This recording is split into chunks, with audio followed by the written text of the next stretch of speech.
ও আমার একটা হৃৎপিণ্ড, সেটাই আল্লাহ নিয়ে গেছে। পরশুদিন বলছে, বাবা আমার একটা বরখা কিনে দাও। আমার স্যান্ডেলটা দেখেন 3 বছর পুরাতন ছেঁড়া, কিন্তু আমি আমার স্যান্ডেলটা পাল্টাই না, সেলাই করে নেই, কিন্তু আমার বাচ্চাদেরকে আমি কষ্ট পেতে দেই না। শুধু একবার বলছে, বাবা লেচে খাবো। আমার মেয়ের মোবাইলে আমার নাম হলো 500 ছবি আছে। আমি এখনো সাহস পাইনি আমার মেয়ের একটা ছবি বের করে দেখতে। আমার সে সাহস নাই।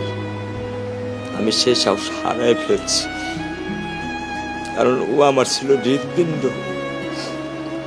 ওর জীবনে এমন কোনো চাওয়া নাই যেটা আমি পূরণ করি নাই। পরশুদিন বলছে, বাবা আমার একটা বরখা কিনে দাও। আমার চাচতো ভাই বললো, ভাই ইসলামপুর থেকে 300-400 টাকা পাওয়া যায়। আমি সাথে সাথে মিনি মার্কেট থেকে আমি 1000 টাকা দিয়ে আমার মেয়েকে বরখা এনে দিচ্ছি।